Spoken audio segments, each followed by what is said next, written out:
Colonial TV.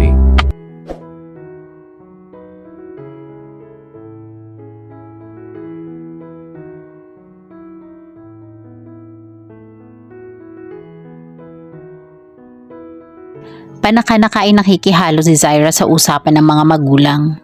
Pero mas madalas na ang daddy niya ang magmomonopolyo ng salitaan, habang nakikinig din lang ang mami niya. Nang umagang iyon ay magkakasalo ang mag-anak ni Lagza sa isang masaganang almusal sa bahay ng mga ito sa Wakwak Village. So far so good, nakangiti pang sabi ng daddy niya. Ang tungkol sa pinamamahalaang negosyo ang tinutukoy nito. Ang daddy niya si Dan Lagza, ang chairman of the board ng Talisman Incorporated. Ang Talisman ay isang korporasyon na distributor ng maraming produkto.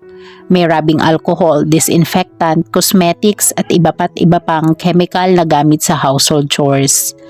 At sa kasalukuyang standard ng korporasyon, masasabing isa ang Talisman sa established at leading business corporation sa bansa. Kaya ganoon na lang ang pagka-proud ng kanyang daddy. Not only that, Celia, anito sa mami niya.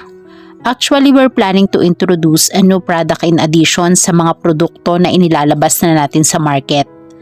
Pag nag-materialize ang plano namin, come October siguro'y makikita na rin sa mga leading supermarkets ang kakaibang bleaching laundry soap na hindi nakakasira ng damit. Meron bang ganun, Daddy? Singit niya.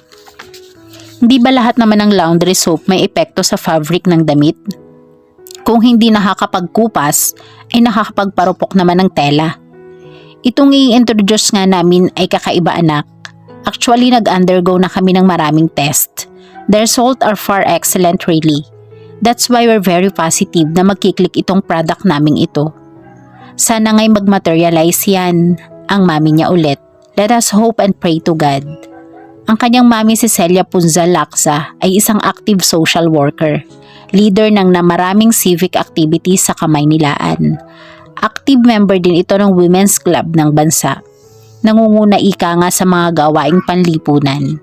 Pero by profession ay isang certified accountant ang mami niya. Mas pinili nga lang na maglingkod sa ibang tao. Ganoon kamartir ang mami niya. Bagay na masyadong weird para sa kanya pero hindi niya sinasabi dito, kundi sa daddy niya. God's will. We're crossing our fingers. Kaya naman puspusan ang ginagawa kong panliligaw sa dati nating tauhan na magbalik sa atin. Malaking asset kasi siya sa kumpanya. Remember Kenneth, Celia? Kenneth Panganiban, yung top notcher noon sa bar exam? Siya na nga, hindi nga ba 3 years ago ay nagpaalam siya sa akin at nag-resign nga. Dahil hinikayat ng parents niya na pumisa na doon sa California. Oo, natatandaan ko na siya. Madalas mo nga ikwento sa akin yun noon, di ba? Na maraming humahanga sa kanya. You mean may communication ulit kayo? Oo, since last month pa nga. Nakakalimutan ko lang banggitin sa'yo. Isang old acquaintance ang na-meet ko sa conference last month na dating kompanyero pala ni Kenneth sa California. Ibinigay niya sa akin ang address at phone number ni Kenneth doon. From then on, kinontak na nga siya. You mean daddy, ikaw pa ang naghahabol sa Kenneth na yun? Hindi kasi niya ma-imagine na ang isang higanteng kumpanya na hawak ng daddy niya ang siya pang maghahabol sa isang tao sa serbisyo nito. Gaano ba kagaling ang Kenneth na yun? Naisip niya. Hindi mo na ba natatandaan si Kenneth, Zyra? Umiling siya. Talaga namang hindi. In fact, para ngayon nga lang niya narinig ang pangalang iyon. Nagtrabaho siya sa atin for 2 years as a corporate lawyer bago siya mangibang bansa. Nandun na kasi lahat ang pamilya niya. I assure you, he's one great guy. One of the best talaga when it comes to dealing with corporate cases. Saludo kami sa bright ideas ng taong yun. Buong paghanga pang pagpapakilala dito ng daddy niya. Ganon? Ganon kabaw si daddy sa Kenneth na yun? Never or rare niyang maringgan ang daddy niya na bumanggit ng ganoong ka-super duper na papuri patungkol sa isang tao. This Kenneth Panganiban must really be something nga, naisip niya. So far kumusta naman ba ang panliligaw mo sa kanya? Pumayag na bang magbalik sa atin? Not yet, but I'm pretty sure and very positive na mapapapayag ko rin yun. He's actually coming home tomorrow. Mag-uusap daw kami pagdating niya. Malalaman ko raw ang sagot niya by then. Paimportansya, naisip niya. Porket bilib na bilib dito ang daddy niya, ay nagpapa-VIP naman siguro. Hindi pa man niya ito nakikilala ay parang gusto na niyang mainis sa kung sino mang Kenneth iyon. Ano kayang itsura nun? Naisip niya. Siguro pandak, matabarin, malaki marahil ang tiyan. Ganoon naman ang karamihan sa mga lawyer na nakikita ko. Siguro kailangan na rin nating gumamit ng wig dahil naubos na marahil ang buhok ng Kenneth na yon. Dito mo na siya tipanin, Dan. Gusto ko rin naman siyang makumusta. Good idea, Celia. In-invite ko siya sa Sunday na dito mag-lunch. Magpaluto ka na lang. Tulungan mo na tuloy ako mag-convince sa kanya. Sure, I'll try my best. Ngumiti pa ng matamis ang daddy niya sa mami niya. Tingin niya ay biglang in amorous mood ang dalawa. Perfect timing, naisip niya sa gagawin kong pagpapaalam kay daddy. Dad, may sasabihin sana ako sa inyo eh. Pasakalya niya. What? Ano na naman ang ipabibili sa akin ng baby ko, aber? Bahagyan niya itong iningusan. Saglit muna niyang tiningnan ang mami niya. Wala naman akong ipabibili, Dad. Ano kasi magpapaalam sana ako eh. Magpapaalam? Bakit saan ka pupunta? Ano kasi, Dad, nagpaplano kaming mag-swimming, kami ni na Roxanne, saka yung iba pa naming friends sa school. Swimming? Hindi na ba kayo nagsawa sa kaka-swimming? Hindi ba kakapaalam mo lang sa akin? Kailan nga ba yon? Last month pa naman yun, Daddy. O saan naman kayo ngayon magsuswimming, aber? Sa Nasugbu, Batangas, Dad. Overnight eh. Ang layo naman yata. At overnight pa kamo. Sa tono nito ay nahalata niya agad ang pagtutol. Sige na naman, Dad. Pumayag ka na please. Saka diba nakagraduate na ako, di ibig sabihin nun puro work na ang haharapin ko nun. Tapos kakaunti na yung chance na makapag-outing ako ng ganito, diba? Please, saka pinayagan na nga ako ni Mami eh. Binalingan nito ng tingin ang mami niya. Juan, pinayagan ko na, Dad, pero ang sabi ko nga'y papapayagin ka rin. May tiwala naman ako sa best friend niyang si Roxanne. Lihim niyang kinindatan ng mami niya. Nang balingan siya ng daddy niya ay anyong kumbinsido na ito. Kailan ba naman iyon? Bukas na, Dad. Tapos sa Sunday naman ang balik namin. Tinapa talaga kasi namin sa walang pasok sa school. Ano pa nga mga magagawa ko? Hayan at pinayagan ka na pala ng mami mo. Mag-ingat na lang kayo doon. Mga graduating pa naman kayo. May kasabihang takaw disgrasya raw ang mga ganon. Promise, Dad, mag-iingat kami talaga. Thanks. Tumayo siya sa kinauupuan at lumapit dito ng kabisera. Niyakap niya ito at hinalikan. Napayuko naman ang mami ni Zaira. Nakaramdam na naman ng selos. Ever since kasi sa ama na mas malapit ang nag-iisang anak. Ibinalita agad ni Zaira kay Roxanne ang kanyang best friend. Na-approve na sa daddy niya ang lakad nila bukas. Si Roxanne ay high school friend pa niya, taga Dasmariñas Village ito at sa UST rin pumapasok. Magkaiba nga lang sila ng kinukuhang course. Architecture kasi siya at ito na may BS Psychology. Pareho na silang graduating this coming April. Dapat sana ay nauna itong nakatapos sa kanya dahil 4-year course lang ang AB Psych at 5 years naman ang course niya. Pero nag-stop si Roxanne ng 1 year dahil kinailangan nitong magpunta ng Amerika. Nasa aristocrat sila noon nang ibalita niya rito ang good news. Katatapos lang ng klase nilang pareho sa morning session at doon nila naisip na mag-lunch. Dadaanan ka ba namin sa inyo or what? Tanong nito. Oo naman, dahil hindi ako papayagan ni Daddy na in the middle of the night ay mag-travel na mag-isa. Alangan namang magpahatid pa ako sa driver namin, no? Sige, we'll pick you up around 4:30 ha. Dapat ready ka na nun, baka naman noon ka palang gigising babatukan kita talaga. Syempre hindi, papagising ako kay Yaya Lali. Iseset ko pa ang alarm clock ko sa kwarto. Do that, kung hindi iiwan ka namin. Oo na no, o sino-sino bang ka-join natin doon? Inisa-isa ni Roxanne ang makakasama nila. Ang suma total, 8 pares extra 1 ang lalakad patungong Nasugbu, Batangas. Are you sure? You want me to join? Ba't hindi mo sinabing date pala yung pupuntahan natin? Ma-out of place pala ako doon eh. Ayoko na lang sumama. Loka, ikaw pa. Napaka-addicted mo nga sa swimming.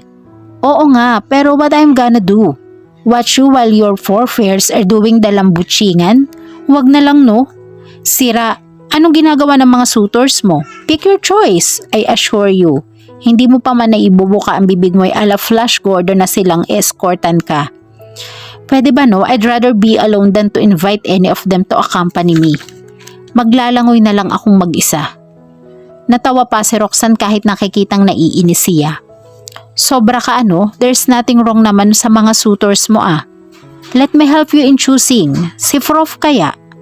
Si Pat Duran ang tinutukoy nito. Professor ng law sa UST rin. Doon nga niya ito na-meet. O mas tamang sabihing sinadya niyang ma-meet ito. Ayon sa pagkakaalam niya na chismis namang nasagap ni Roxanne, sino pa nga ba ay 34 na raw ito at totoong bachelor. From Buena Pamilya sa Tarlac, may-ari pa raw ito ng isang apartel sa Parañaque. Bukod sa pagtuturo ay may share of stock na pala ito sa isa sa pinakamalaking gawaan ng alak sa Pilipinas. Third year siya nang mamit ito. Magmula nga ay regular na itong dumadalaw sa kanya sa bahay. With permission syempre ng daddy niya. Nope, hindi ko type makasama ang isang professor I want to have fun and not listen to his lecture about the present economic situation of the Philippines o ng Asia.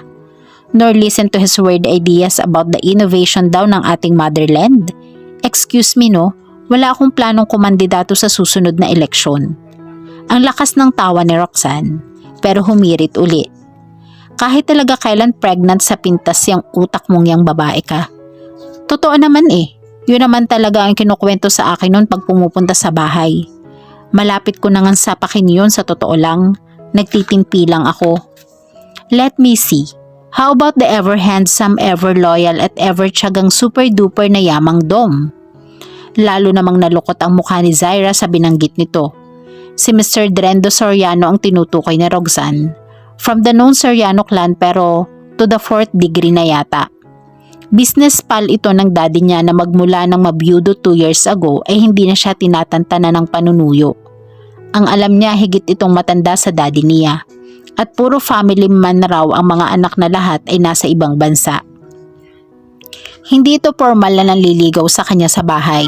Dinadaanan lang sa pagtawag sa phone at pagreregalo sa kanya ng kung ano-ano na pawang mga maids lang nila ang nakikinabang. Ang mami at daddy pa nga niya ang mas nililigawan ng damuhong matanda.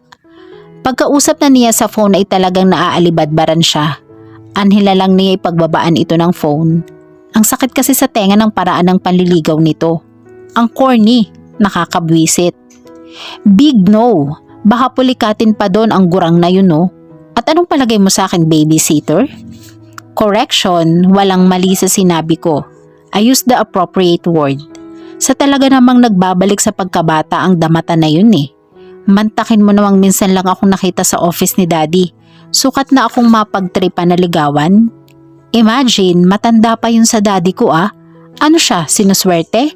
Magbuburo na lang ako Lalo namang natawa si Roxanne sa tinura ng kaibigan. Loka ka talaga kahit kailan, Zaira.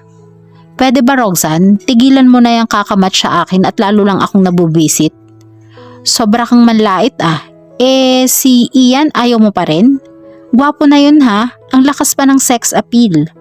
Tinasan ulit ito ng kilay ni Zaira. Si Ian Venaflor ang sinasabi nito. Gwapo nga kung sa gwapo, pero hindi pa rin ito papasa sa kanya sa totoo lang. Si Ian ay isang high-ranking official ng recognized fraternity brotherhood sa kanilang school.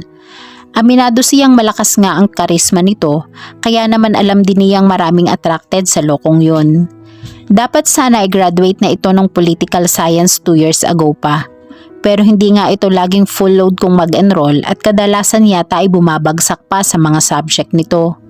Isa pang ayaw niya kay Ian sa school niya, binubuntutan nito sa halip na sa bahay puntahan. Kung sa bagay ay ayaw naman niyang paligaw sa bahay sa totoo lang. Masyadong domineering ang dating nito sa kanya. May hangin pa sa katawan. Ang yabang. Ang plano nga niya siya ang sumira sa inaalagaan nitong super duper colossal conceit. At ma-chicks pa. No way talaga. Never. I don't fancy being the recipient of his expertise sa mga babae Walang direksyon ng buhay ng taong yun sa totoo lang. Roxanne, hindi ko rin pinangarap na ma-inlove sa ganoong klase ng guy. Ano ka ba naman? Ano ba talaga ang hinahanap mo, Santo? Loka, bawal sa santo ang makipag-girlfriend, no? Stop enumerating names kasi, no? Okay kahit makipagbulungan ako sa buwan. Habang kayo nagbubulungan ng sweet nothings, payag na ako. Basta sasama ako kahit walang partner. Period. Siya naman ang tinaasan ng isang kilay na Roxanne. Sa totoo lang ay mas gusto niyang mag-solo. Ayaw niya ang company ng lalaki. Except ng kanyang daddy, of course. Ang daddy kasi niya ang kanyang idol. Pag guys nang pinag-uusapan, lagi siyang sumisigaw ng change the topic please. Madalas nga siyang tawaging T-bird ni Roxanne, pero hindi siya tomboy. Oo nga tomboy siya, marahil kung kumilos pero alam na alam niyang pambabae ang puso niya. Iyon nga lang, napaka-rare ng chance na ma-attract siya sa guys. Mas appreciated niya ang female species, lalo na pag perfect ang body, charming ang aura at hindi flirt para sa kanya. Basically conservative siya sa totoo lang, bagay na hindi niya sure kung napupunan ni Roxanne. Ang motto niya, enjoy life to the fullest. At later na ang love. Kung meron fine with her, kung wala okay din lang yun sa kanya. Her daddy's company is more than enough. Matunog ang pinakawalang tawa ni Dan Laksa sa tinura ng kaharap, si Attorney Kenneth Panganiban. Kasalukuyang nag-uusap ang dalawa noon sa gawing malapit sa pool, sa ilalim ng multicolor beach umbrella. Nang umagang iyon ay panauhin ni Dan ang bata at gwapong corporate lawyer sa bahay ng mga Laksa. Pinatawa mo talaga ako, iho. You are very witty. Do you know that? Gusto ko lang hong ipakita sa mga puti na hindi basta-basta ang mga Pinoy. Ano bang palagay nila sa atin mga tanga? Pwes, nagkakamali sila. Good iho, very good. So anong nangyari nang maibulgar mo ang anumalyang ginawa ni Mr. Dwight na yon? Tongue-tied ho ang loko. Akala ho siguro niya hindi ko mahahalungkat sa file ang pilit nilang ginagawang invisible sum of money. Kalalaking tao na kung bakit mukhang mahilig pa rin sa ghost. Ghost project, ghost money ang tinutukoy nito. Natawa ulit si Dan Laksa at sa mukha nito may paghangaring mababanaag para kay Kenneth. Sa Amerika rin pala ay talamak ang graft at corruption ano. Akala ko dito lang sa atin dahil magaan ang sintensya dito. Baka nga humas masahol pa ron, malinis lang talaga silang masipagtrabaho. Syempre high-tech ang mga alam nila eh. Kaya pati pangungurakot sa kaba ng yaman, high-tech din ang paraan. Kaya hindi agad nabubuko. Not by you. You're really an asset, Kenneth. Thanks for the vote of confidence, sir. You deserve more than that. Ano? Ipagagawa ko na ba ang voucher para sa advance payment mo? Si Kenneth naman ang natawa sa pagiging persistent ng dating amo. Siguro naman ho, hindi ako makikipag-meet pa sa inyo ngayon kung hindi ako interesado sa offer nyo. I accept the job, sir. Lumuwang kapag daka ang pagkakangiti ni Dan Laksa. Welcome back then, Anito. Sabay lahad ng isang kamay sa kaharap. Nagkamay ang dalawang lalaki. Tanda ng pagsasara ng transaksyon. The pleasure is mine, sir. Alam nyo namang basta kayo ang humiling, hindi talaga ako makatanggi. Bakit nga ba? Only because kasama ka sa gumawa sa talisman, iho. Alam mo bang everybody in talisman is eager to pirate you? Bumalik ka lang sa iyong mother company. Ikaw daw kasi ang living talisman ng kumpanya. Would you believe? Nangiti ulit si Kenneth. I'm flattered really. Baka ho hindi ko na maabot ang expectation nyo. We have a lot of confidence in you, Kenneth. We're sure na aakyat pang lalo ang present standing ng talisman ngayon. With your bright ideas, parang nakikita ko na ang success natin in the year 2026. Let's toast to that. Inangat ng mga ito ang baso ng alak. Nagpingkian ang mga iyon. Ang tagpong iyon ang naabutan ni Zaira. Siyang dating nito mula sa kabahayan. Tila naman bantulot na magtuloy si Zaira nang makitang may kausap ang ama. Urong sulong pa nga ang dalaga. Hindi pa siya nalilingunan noon ng daddy niya. Kararating lang niya mula sa outing. Nagmukhang batang-bata si Zaira sa suot nitong hanging blouse na sleeveless at maong shorts na halos kalahati lang ng mapuputi at makikinis nitong hita ang inabot. Nakapunggot pa ang mahaba at itim na itim nitong buhok. Dad! Panabay halos na napalingon sa kanya ang dalawa. Zaira, come here honey. Na-confuse siyang bigla habang papalapit sa mga ito. Kasi mukhang namamalikmata na yata ang lalaking kausap nito. Titig na titig sa kanya ang loko. Pero gwapo sa totoo lang. Gwapong-gwapo pa nga yata. Naisip niyang ignorahin ang gwapong lalaki. At tulad ng nakagawian na niya pag naglalambing siya sa daddy niya, kumandong siya rito. Sa kanya ito hinagkan sa pisngi. Iniyaka pa niya sa leeg ng daddy niya ang dalawa niyang braso. How's the beach? Great! Ang sarap-sarap talagang mag-swimming, Dad. Enjoy na enjoy nga kami. Hindi pa nga sana kami uuwi agad kaya lang they're worried about you. Baka raw kasi paluin mo ako kapag na-late kami ng uwi. Aba talaga. Mabutit may turo naman pala mga kaibigan mo kung ganun. Bahagya niyang sinulya pa ng lalaking kausap ng ama kanina. At hindi nga siya nagkamali ng hula. Nakatitig pa rin ito sa kanya hanggang ngayon. Oh, by the way, Kenneth, this is Zaira. Remember her? Of course, hi Zaira. Nginitaan niya ito. Ngumiti rin. Ang puputi ng ngipin ng loko. At ang cute tumawa. Anak, si Kenneth, yung pinag-uusapan namin ng mami mo the other day. At pumayag na siyang mag-work ulit sa atin. Good news, di ba? Really? So, welcome back. Polite niyang sabi.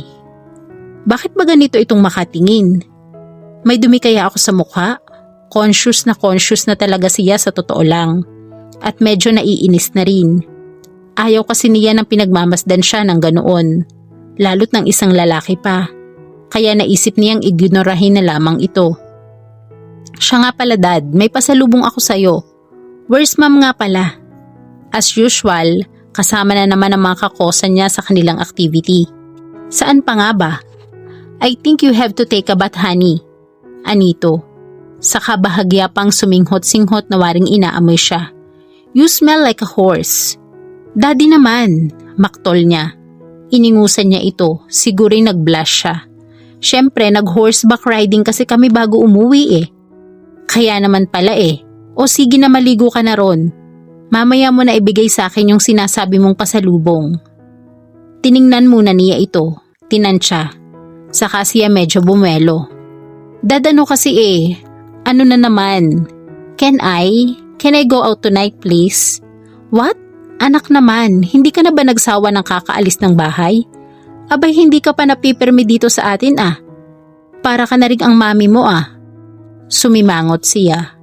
Wala siyang pakaalam kahit makita pa iyon ng gwapong mamang na ito. Sige na nga o wag na nga lang, fa-effect niya. Umalis siya sa kandungan ng daddy niya. Sasabihin ko na lang kay Roxanne na hindi mo ako pinayagan. Birthday kasi ng mami niya ngayon at invited nga ako. Okay lang daddy, hindi na lang ako pupunta. Humalik siya sa pisngi nito at tumalikod na. Humakbang siya palayo, pero sinadya niyang bagalan. Zaira, habol tawag nito sa kanya. Hindi siya lumingon. Isa pang tawag daddy para convincing ang pagtatampo ko. Come on honey, sige na payag na ako. Talaga? Biling balikwas niya. Tumango ang daddy niya. Nakatawa na ito pero mukhang napapantastiskuhan.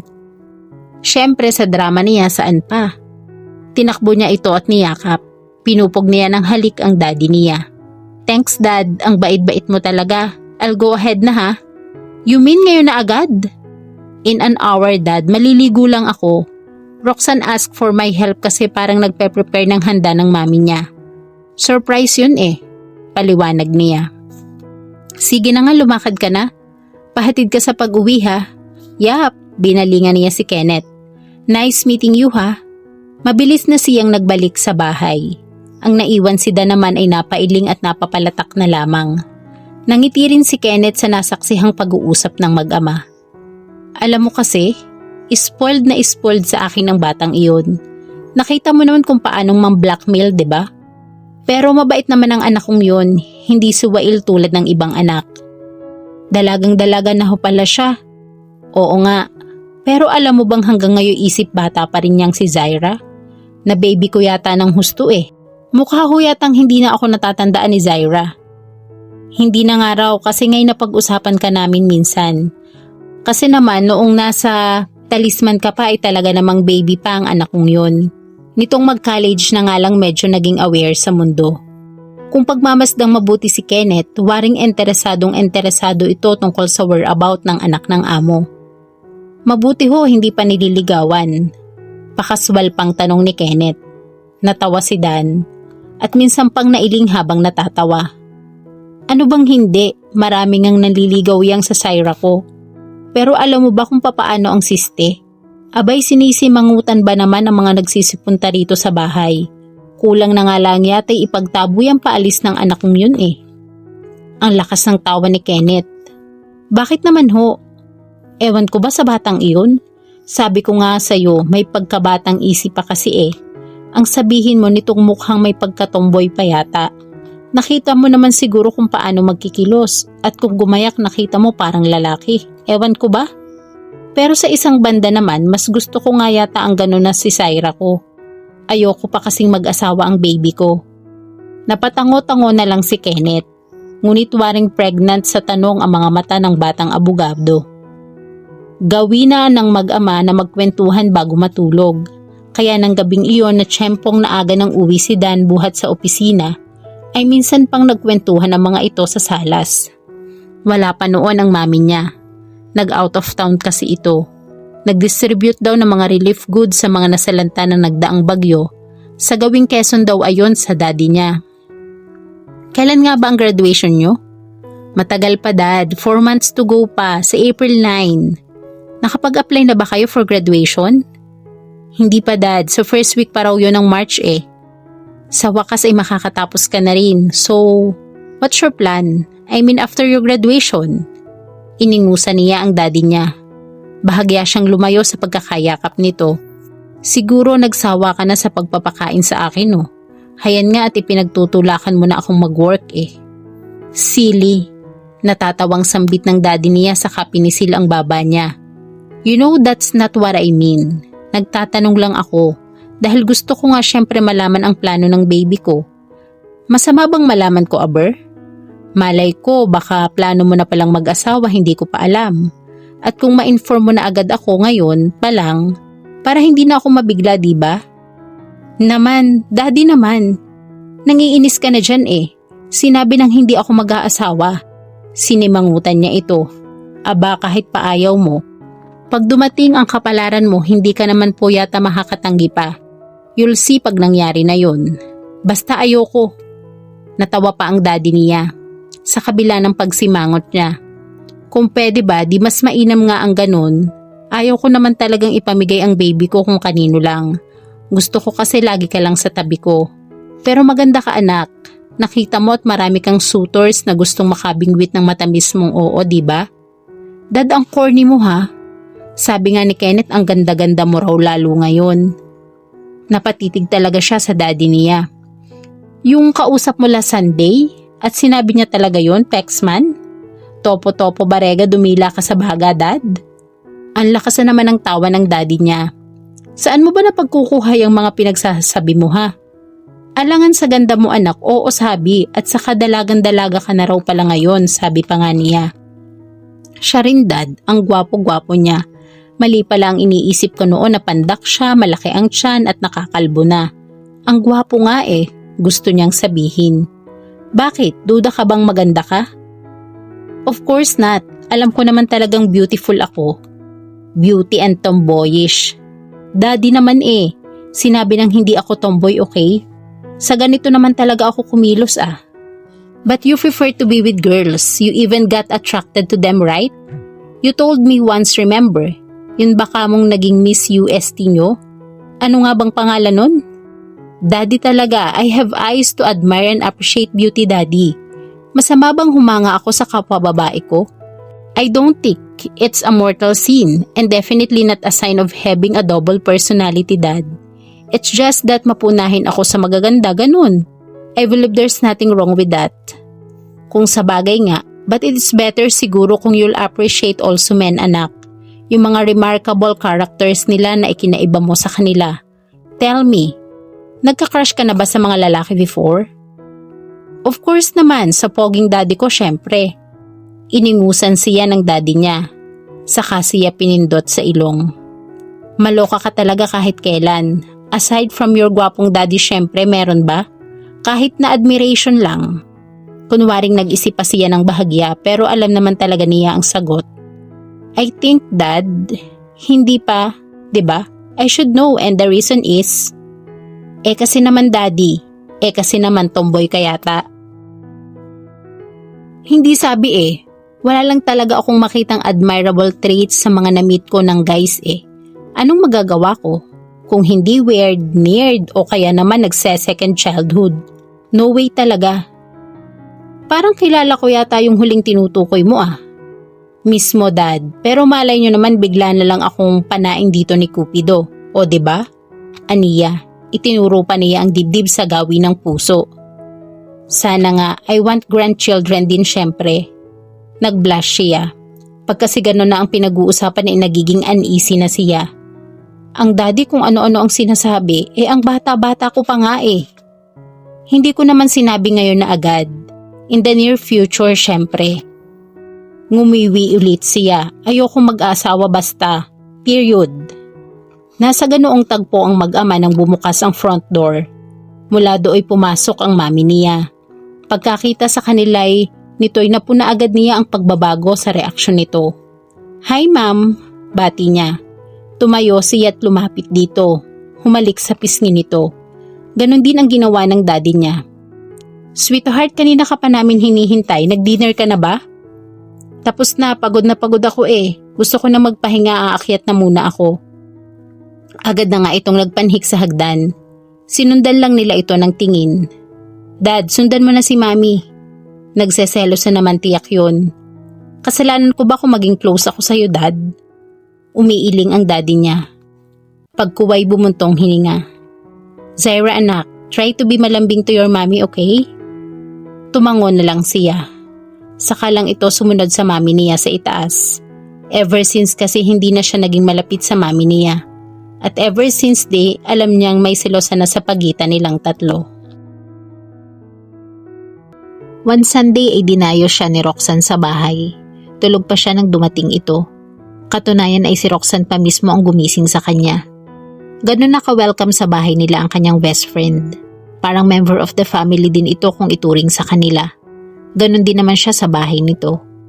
Pagkaalmusal nila niyaya agad siya nito sa pool. Iyon kasi ang kulang kina Roxanne. Walang pool sa bahay nito. Ang daddy nito ang may ayaw noon. Kaya nga nakagawian na nitong dumayo ng pagsuswimming sa kanila pag ganoong walang pasok sa school. Nakatupis swimsuit na pala agad ang bruha. Handang-handa na talaga. Tulad din kasi niya si Roxanne na swimming ang hilig. Doon na rin sila nagkwentuhan. Anong ginawa mo? Sinagot mo ba naman? Of course not. At bakit ko gagawin yun? Mamaya nun isipin pa ng Troy na yon na may gusto rin ako sa kanya. No. Wala nga ba? Pwede ba? At ang baduy talaga ng style. Imagine kunwari ay nalaglagan daw ako ng panyo. Yuck! Tapos may ay ask kung akin daw yun. Bulok ang style, no? Kung hindi ba naman talaga engot.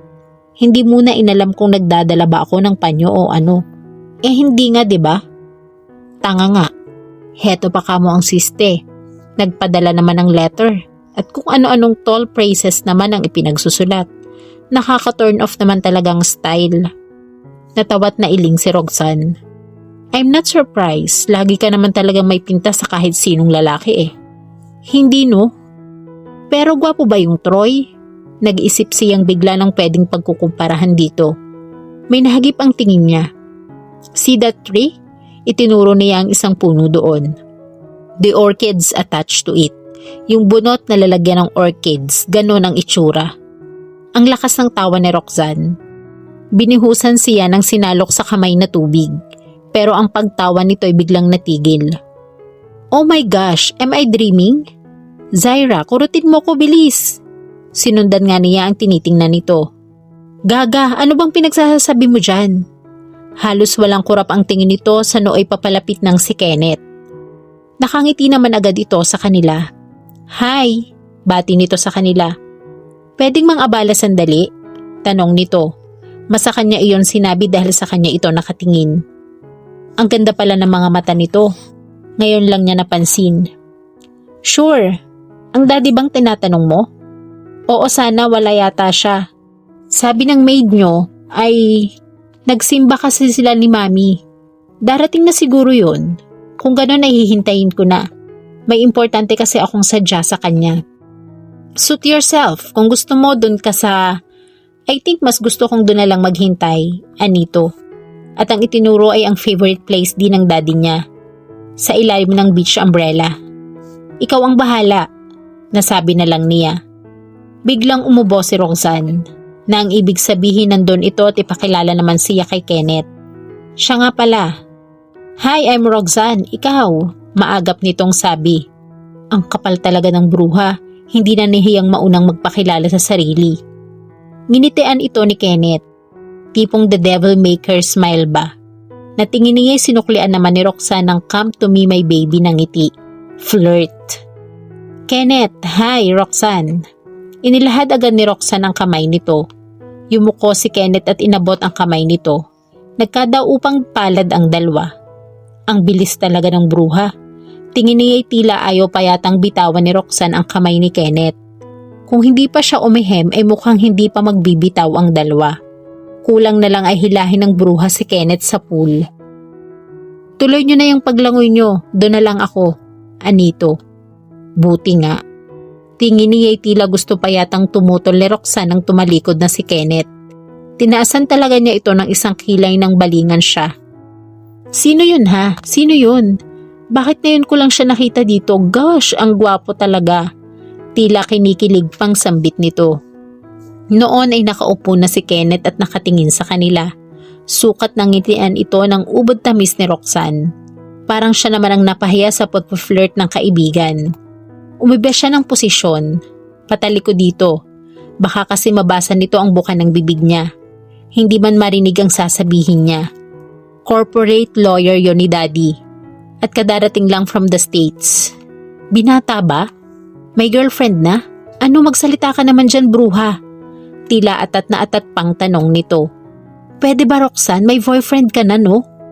Nahanda kong palitan kung siya ang mangliligaw sa akin. Gosh talaga. I found my dream man at long last. This could be just a dream, right?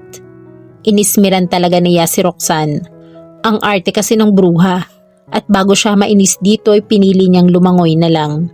Nagdive siya at sumisid sa ilalim. Kahit nasa ilalim nakita pa rin niya ang ginawa ng kanyang magaling na best friend. Sukat ba namang mag-floating ang bruha? Flirt talaga. Talaga yatang sinasadyang ibilad ang katawan ng bruha. Lumangoy siya sa pinakailalim hanggang sa kabilang dulo ng pool. Tapos ay bumalik siya. Nang umahon siyang muli pa ibabaw ay lalo siyang nawerduhan sa kaibigan.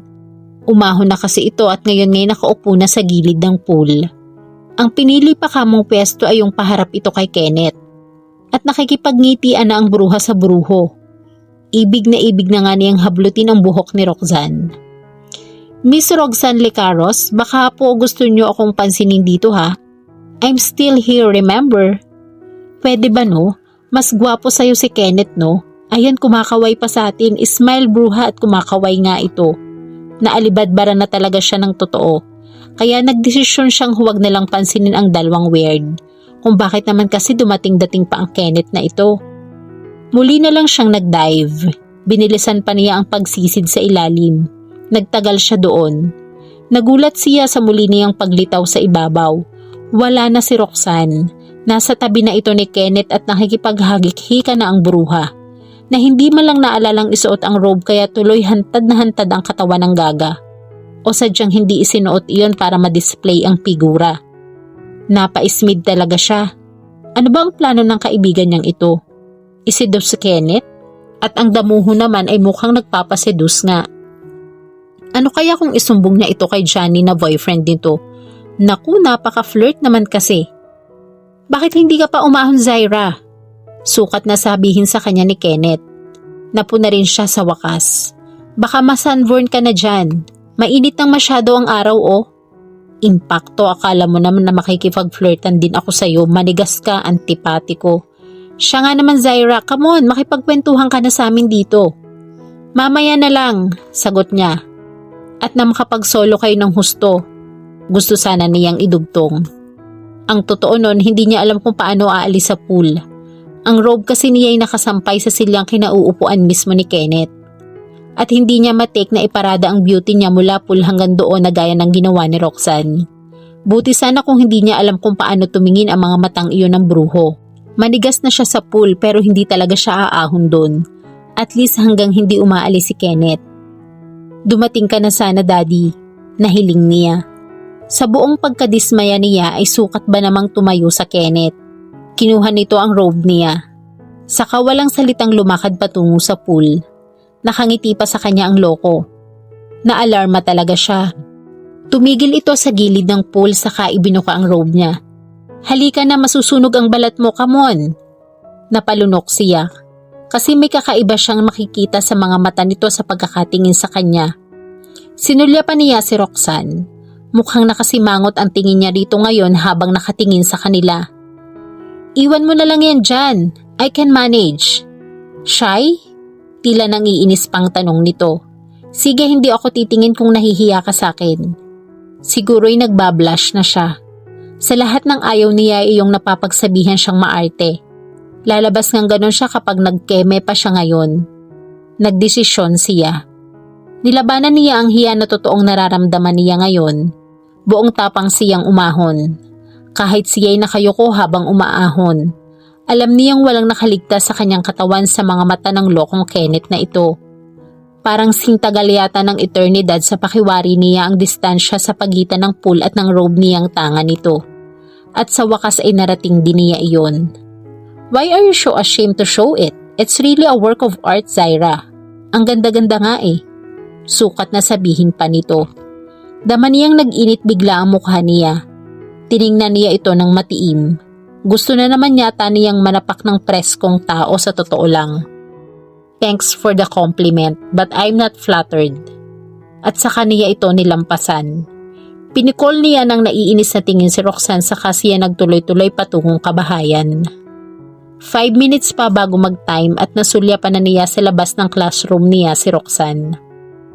Sumenyas itong hihintayin daw siya. Nang mag-bell ay nilabas niya agad ito at sinita agad. Ang alam ko may klase ka pa. Ako last period ko na to. So anong sadya ng mahal kong best friend? Mataray niyang sabi. Hanggang ngayon kasi medyo inis pa siya dito. Dahil sa inakto nito kahapon. Pwede na akong hindi umattend sa last subject ko. Tara. Saan? Sa office ng daddy mo, di ba sa Paranaque yun? Kinutuban agad siya sa motibo nito. Hantaran niya itong inismiran. Pwede ba, Roxanne? Tumigil ka na nga sa kabaliwan mo, no? Malapit na akong mainis sa'yo sa totoo lang. Bakit? Masama na ba ngayon ang mag-admire ng tao? Crush ko lang naman si Kenneth ah. Please naman oh. Gusto ko lang siyang makita. Please, samahan mo na ako. Then what? Iiwan mo like a hot potato ang boyfriend mo, ganon? No way. Kung gusto mo, ikaw na lang. Ayoko maging constituent sa krimeng gusto mong mangyari. No way talaga. Sobra ka no? Krimen na ba yung magka-crush ako dun sa tao? Sa talaga namang gwapo, di ba? Malay ko sa'yo. Halika na kasi, don't worry. Hindi ko naman planong palitan si Johnny ko. Crush ko lang talaga si Kenneth. At parang napapaglinhan ko lang makita ganon. Sige na, for favor lang. Ayoko sabi eh. Nagseselos ka lang yata eh. What?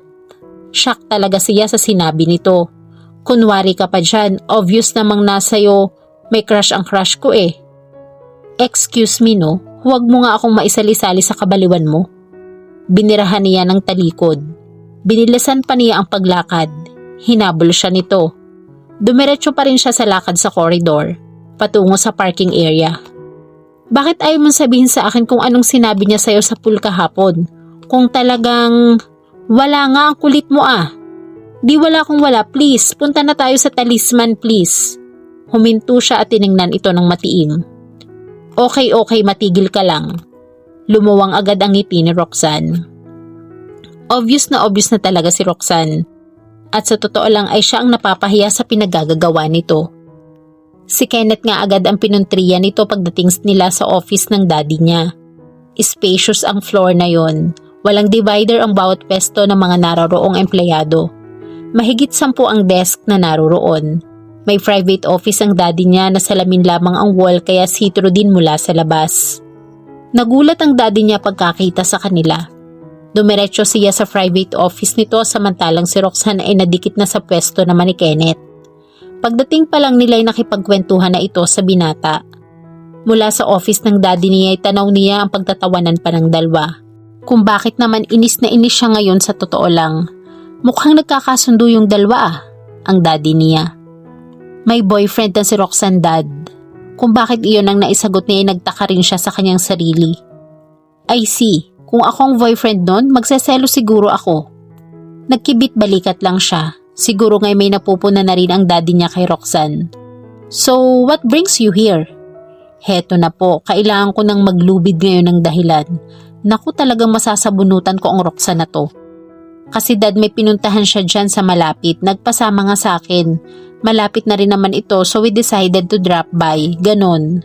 So halip na mag-comment, ay pinakatitigan lang siya ng daddy niya. Para tuloy bigla siyang naasiwa. Why are you staring at me like that? Dad? Nothing, am I? Iningusan niya ito.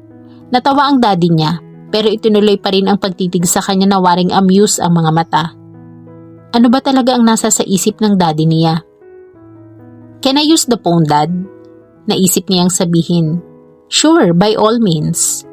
Dinampot niya ang receiver ng phone na nasa ibabaw ng table nito.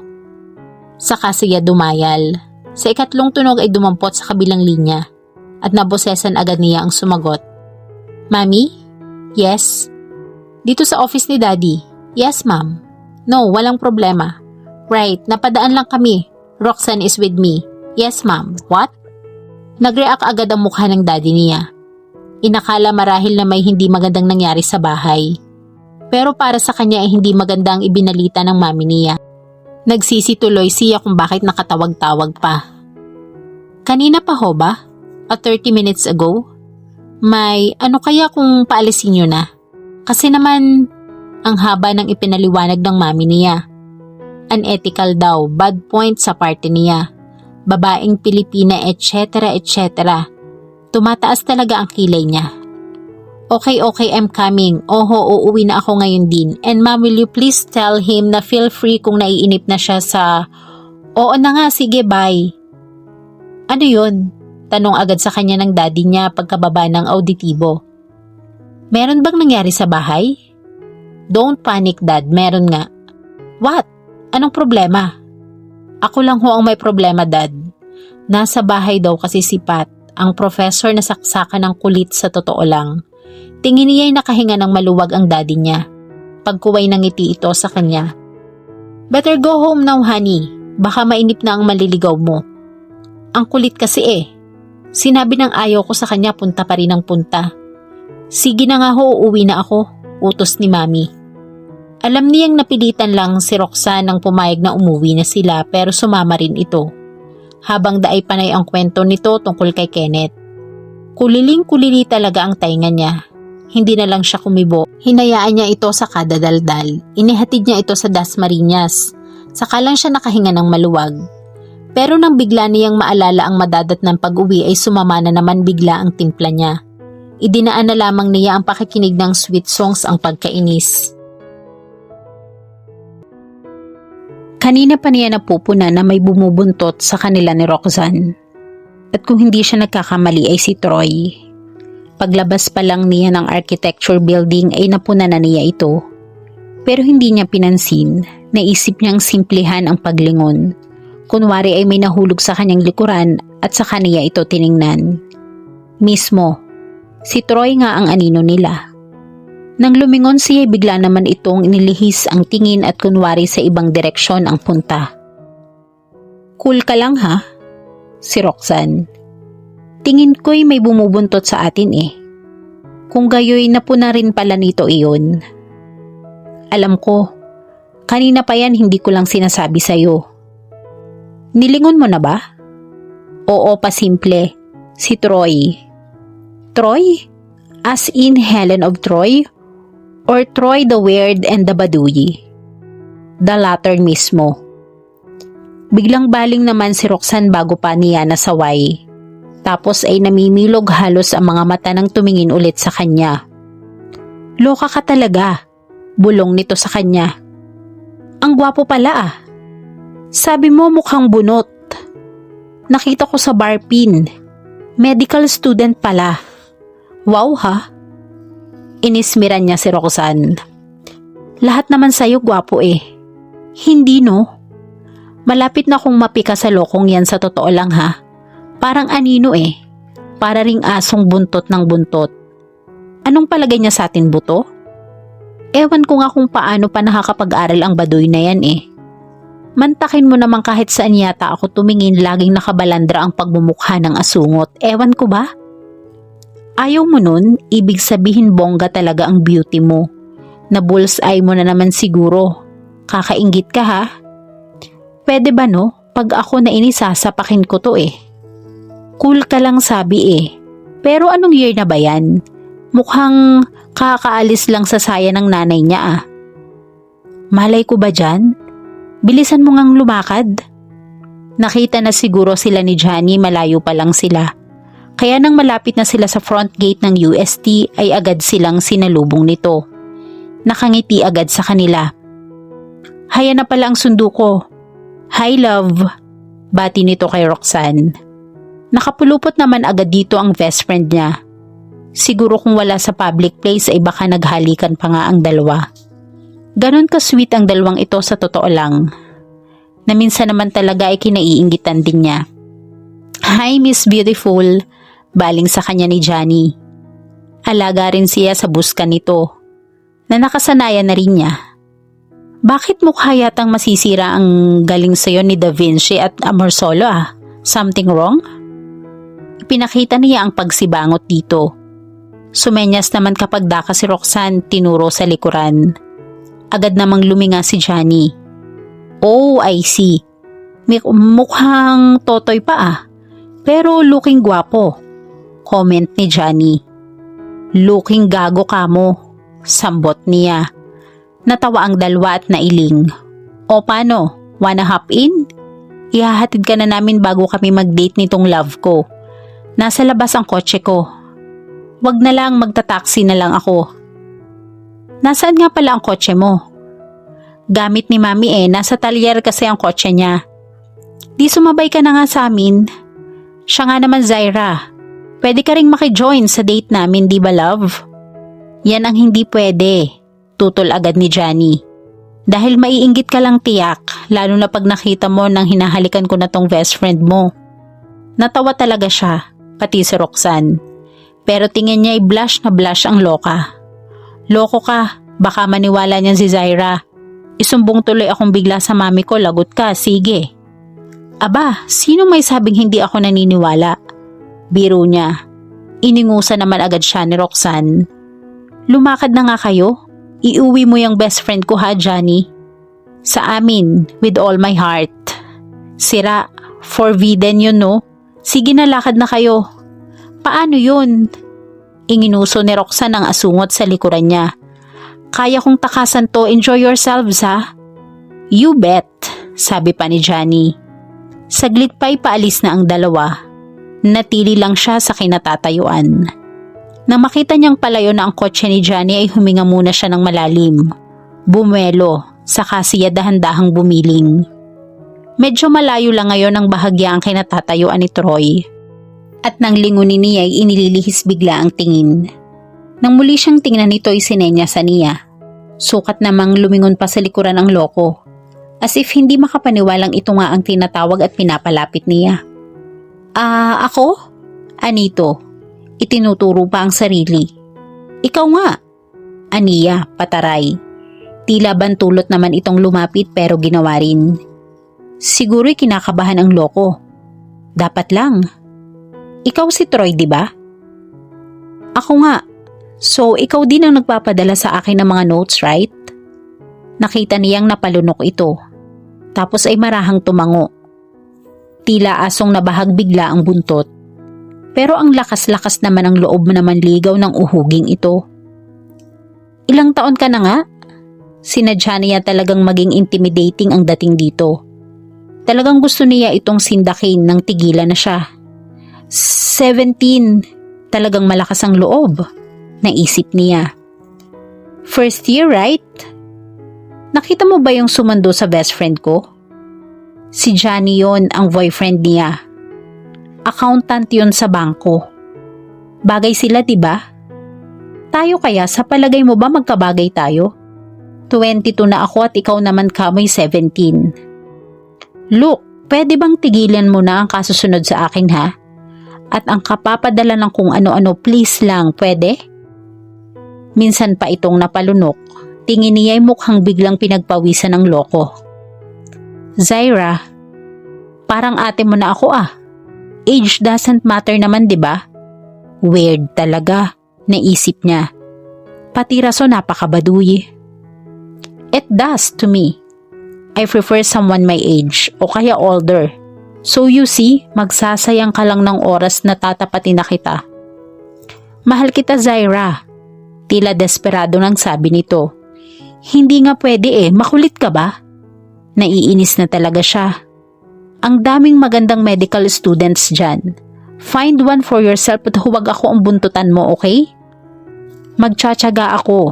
I love you, mahal talaga kita. Napatirik na talaga ang mga mata niya. Bahala ka sa buhay mo. Please lang ha, stop following me or else. Tinalikuran na niya ito. Binilisan niya ang paglakad. Sumunod pa rin ito. Zaira, wait! Napikan na talaga siya. Pumihit siya pabalikwas. Hinintay niya itong makalapit sa kanya. Nasa mismong gate na sila. What?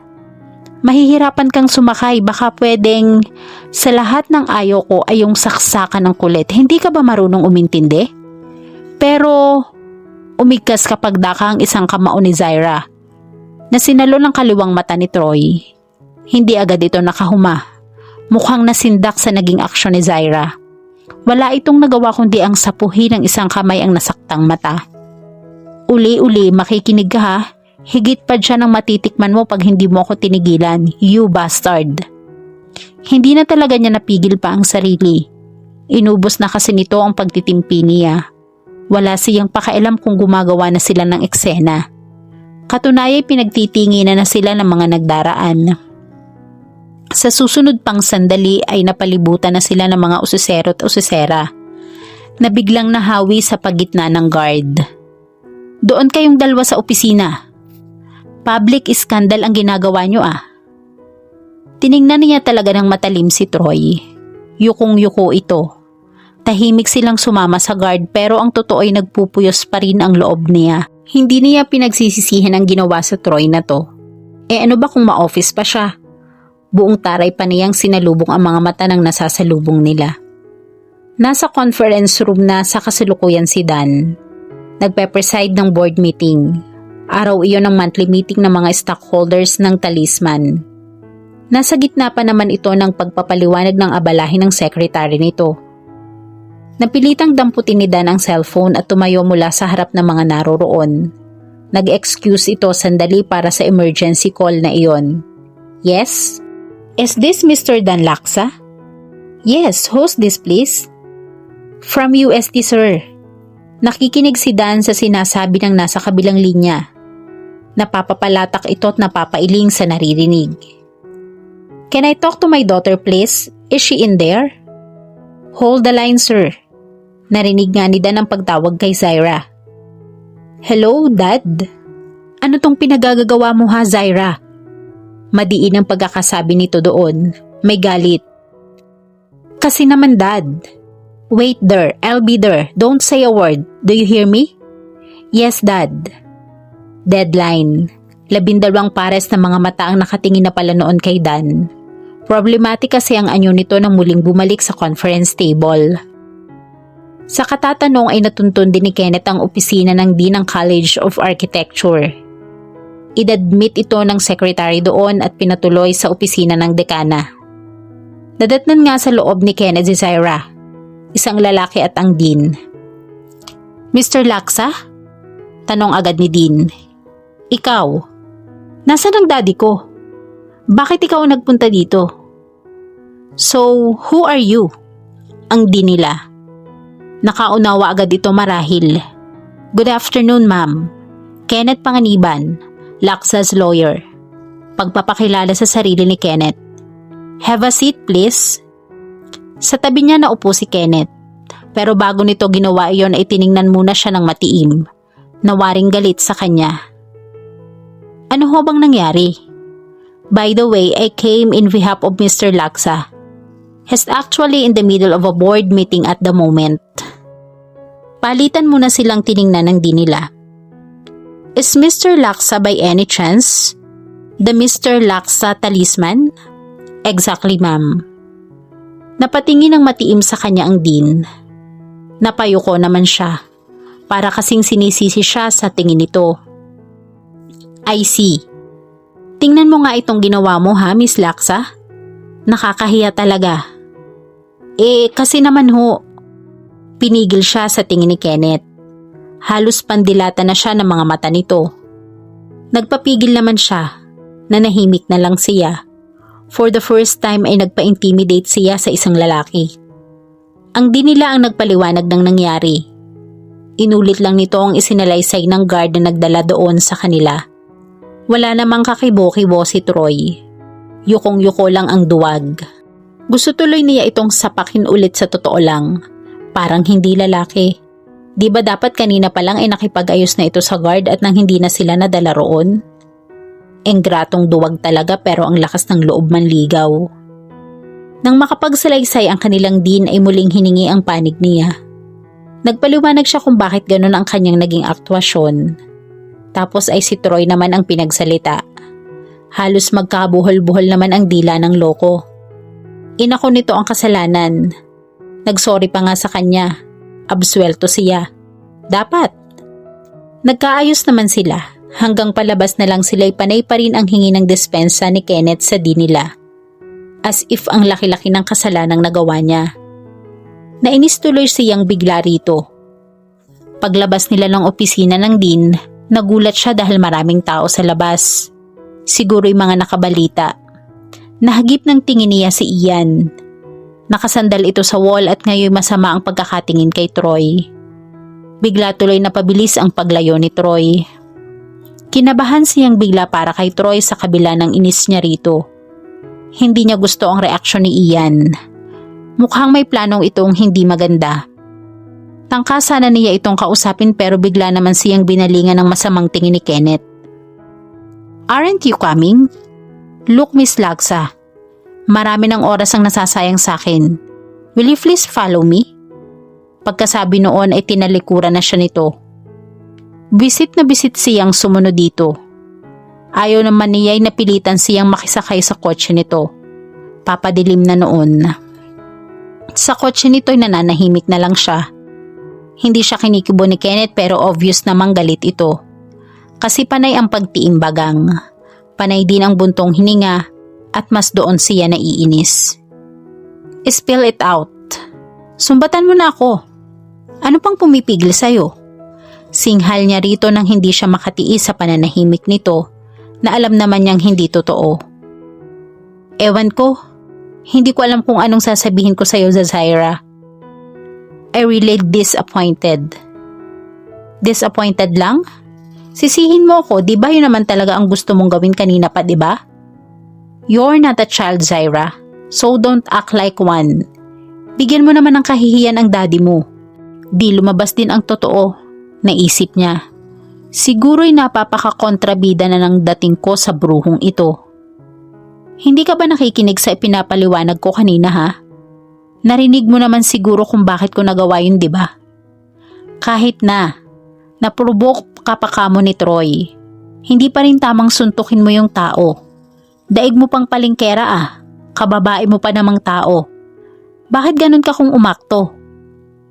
Ang inis niya ay nauwi na sa galit. Ano bang palagay ng Judas na to sa sarili niya? Perpekto? Sorry, Mr.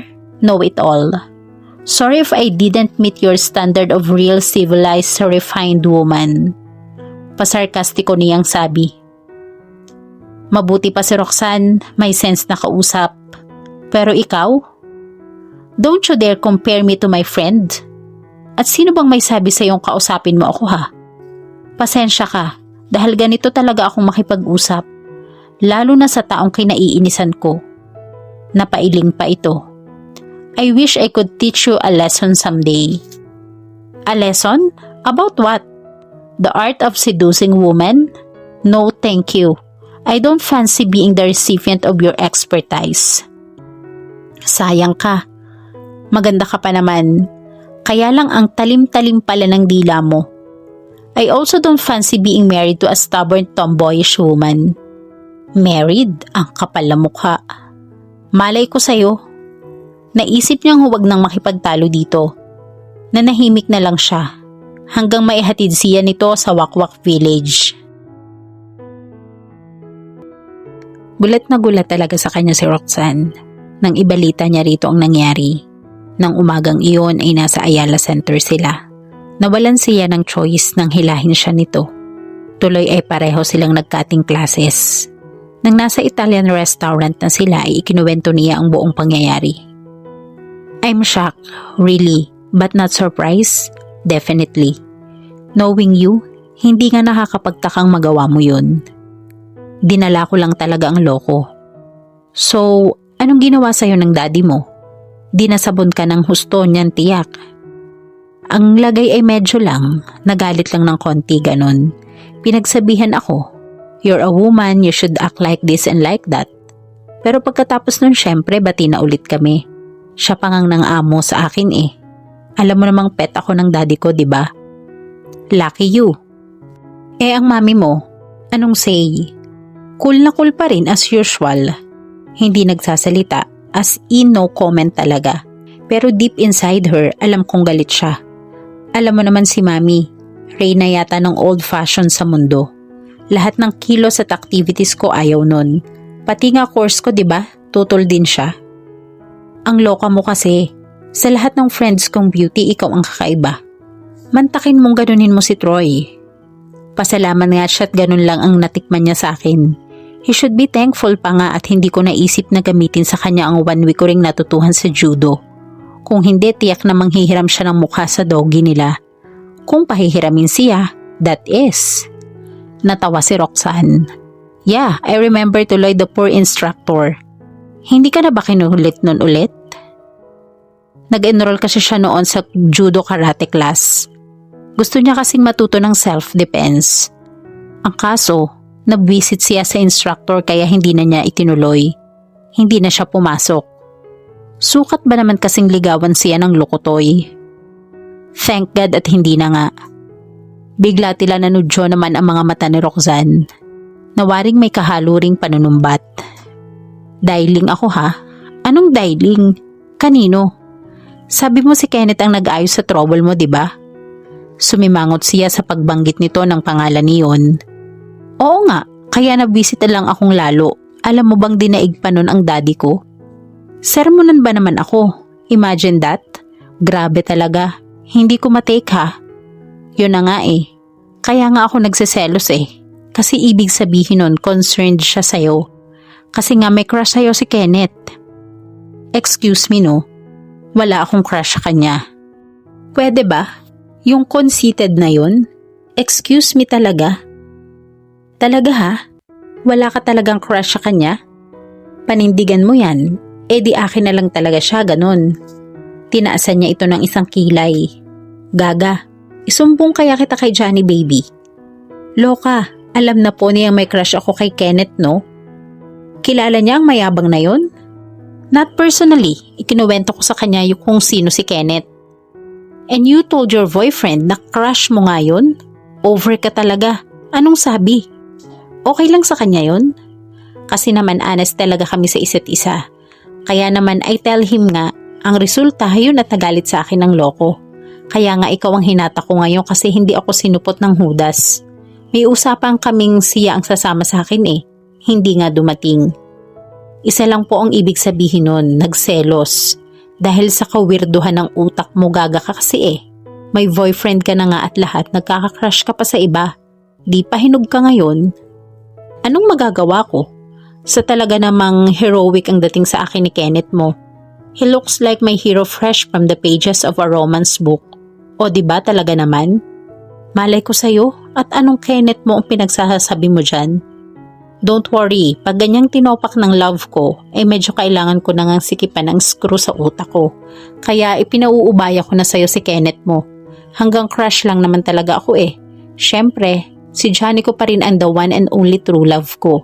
Saka obvious naman talaga eh. Alin ang obvious? Nasa'yo siya may tama, as in bullseye talaga. Noon pa man sa pool halata ko na yon. Don't tell me na hindi ka aware doon, no? Umismid siya. Gwapo nga ang yabang naman. Alam mo kung sinong magaling kong mag-sermon? Let's change the topic na nga. Naaalibadbaran lang ako. Naaalibadbaran daw oh. Ba't nagbablush ka dyan? Hindi no. Iniwas niya tuloy bigla ang mukha dito. Alin? Kung ako lang ang tingnan ni Kenneth ng ganon kalagkit tulad ng pagtingin niya sa'yo, lalo pag hindi ka nakatingin, aba, mag-boyfriend na agad kami. Ikaw yon, flirt. Umismid si Roxanne sa kanya. Kunwari pa to. Pero deep in your heart, di ba may dating din si Kenneth? O, i-deny mo? Ma, at pa, at itinoonan niya ang kinakaing ice cream ang atensyon. Nang gabing iyon ay pinag-isip talaga siya ng sinabi ni Roxanne, pero hindi iyon matanggap ng isip niya. Basta wala siyang gusto sa Kenneth na yon, period. Kasalukuyan siyang nag-e-enjoy sa paglangoy sa pool ng hapong iyon nang dumating si Kenneth. Kung bakit naman laging natsyetsyempong nasa pool siya tuwing pupunta ito. Tinignan lang niya ang enggrato at pagkuway lumapit na sa daddy niya. Nooy nasa favorite place din ang daddy niya, sa ilalim ng umbrella. May mga paperwork itong ginagawa. Ang mami naman niya noon ay umattend ng weekly meeting sa civic organization na kinabibilangan nito. Nagbibisit na naman siya sa ginawa nitong waring pang-iignora sa kanya sa totoo lang. Who does he think he is? Ano ba sa akin? Mas gusto ko ngang hindi niya ako pinapansin. Umismid siya kahit hindi ito nakatingin. Feeling gwapo ang Judas. Kung sa bagay, gwapo nga, ang yabang at pa-VIP palagi sa daddy. Ang daddy naman kung bakit bilib na bilib sa loko. Idinaan niya sa paglangoy ang inis kay Kenneth. Nagpabalik-balik siya sa magkabilang dulo ng pool. Nang hingalin ay tumigil muna siya sandali. Naka-anim siguro siyang round. Paglingon niya ay wala na pala doon ang daddy niya. Hantaran talaga niya itong inismiran. Praktisado ka ba? Tanong nito. Delikado ang ginagawa mo kung hindi. May possibility na pulikatin ka, alam mo ba yun? Heto na naman po si Mr. Know-It-All. Anong pakala mo? Pag pinulikat ka, akala mo ba sasagipin kita? No way, I did you a favor once. Pero anong napala ko? Nasinghalan at natarayan mo lang ako, di ba? I don't want a repeat performance. Thank you na lang. At sino naman ang may sabing pasasagip ako sa'yo? Wag na lang kung ikaw din lang. Bago pa ito nakakontra sagot ay sumisid na siya sa ilalim. Naisip niya itong inisin. Lalo naman niyang binilisan ang paglangoy ng pabalik-balik. Pero ang totoo noon, gawin na niya ang ganoong paglangoy. Sanay na siya. Umahon siya kapag kinakapos na ng hangin ang katawan. Pero sa muli niyang pagsisid sa isang beses at napag-ahon sa ibabaw, parang namigat ang kanyang isang paa. Hindi niya maikampay. Sinubukan ulit niya sa ikalawang pagkakataon, hindi pa rin niya magawa. Pinupulikat siya, alam niya. Marami na siyang naiinom na tubig. Pinilit niyang pumaibabaw sa tubig. Itinaas niya ang dalawang kamay na agad namang may humatak pa itaas. Sunod-sunod ang pag-ubo niya nang muling makalanghap ng hangin. Si Kenneth pala ang humila sa kanya. Mabilis siyang pinangko nito at inakyat at inihiga sa tile floor sa gilid ng pool. Pakiramdam niya ay tila hinugot yata ang lakas niya sa katawan. Noon lang siya natakot ng ganon katindi sa tanang buhay niya.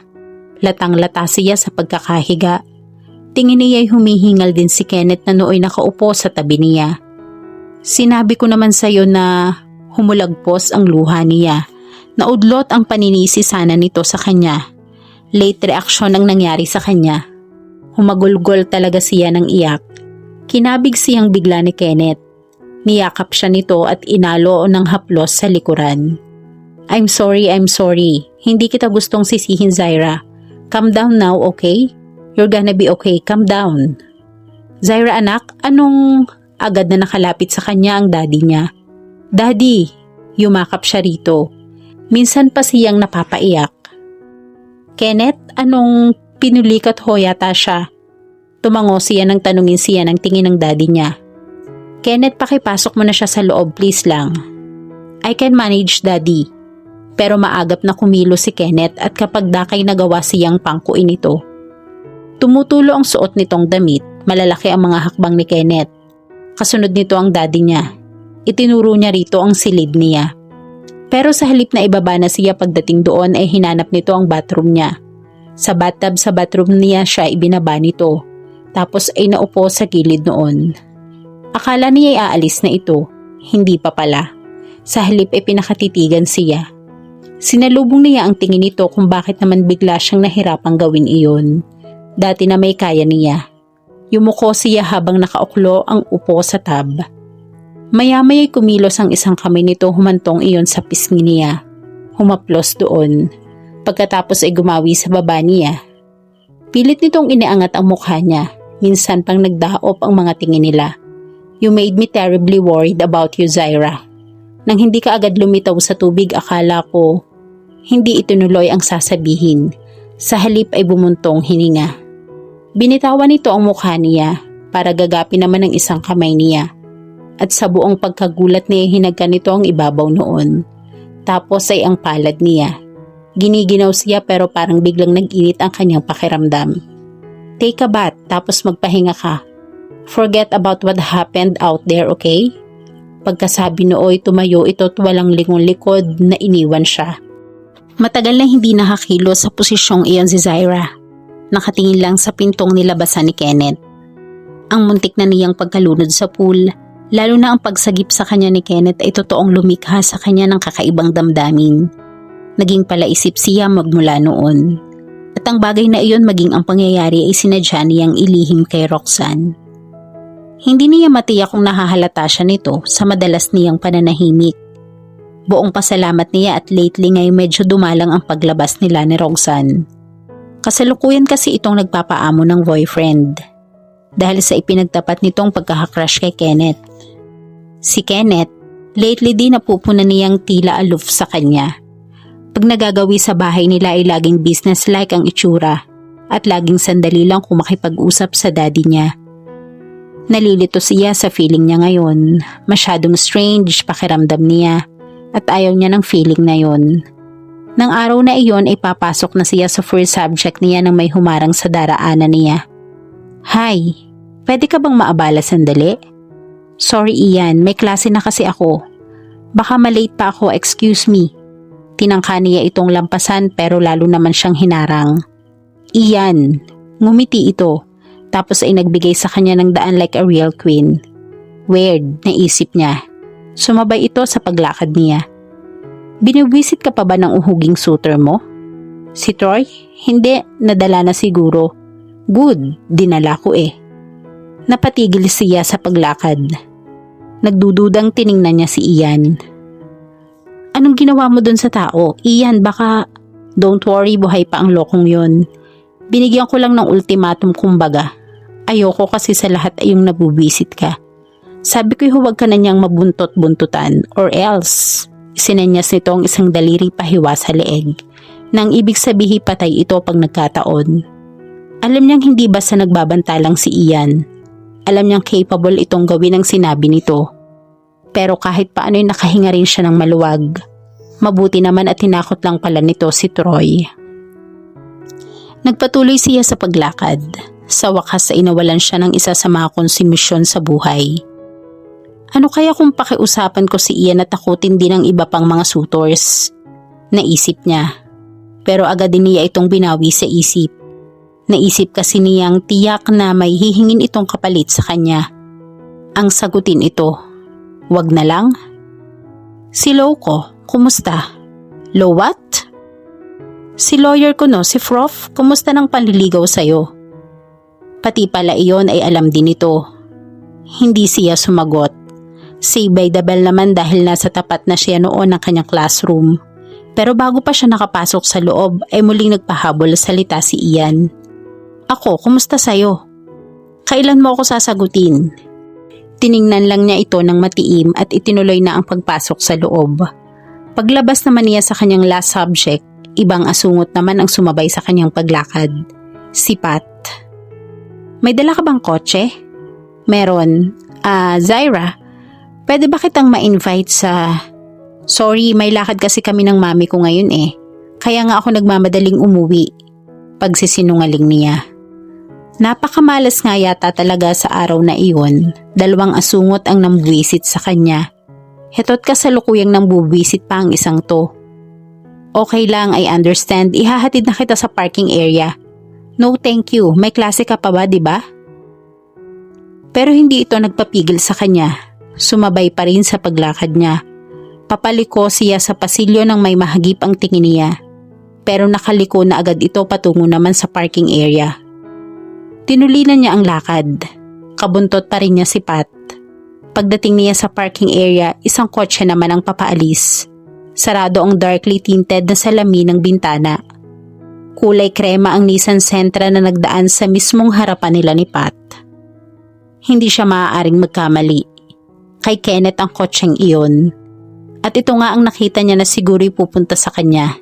Na siguro'y biglang nagbago ang isip pagkakitang may kasama siya. Parang gusto niyang mainis lalo na ngayon sa Pat na to. Nakakainis talaga kung tumiming. Susunduin ba ako ni Kenneth? Bigla niyang naisip. Bakit? Tapos biglang nagmamadaling umalis nang makita si Pat? Bakit din? Parang gusto yatang lumukso ng puso niya. At bakit naman lulukso ang puso niya? Tumigil ka puso. Zaira? Sige, nagmamadali nga pala ako. Tinalikuran na niya si Pat. Tinungo niya ang kanyang kotse. Habang daan ay maraming tanong ang nabubuo sa isip niya. At dito po nagtatapos ang ating kwento. Sabay-sabay po nating abangan ang sunod na kabanata. Maraming salamat po. God bless and stay safe.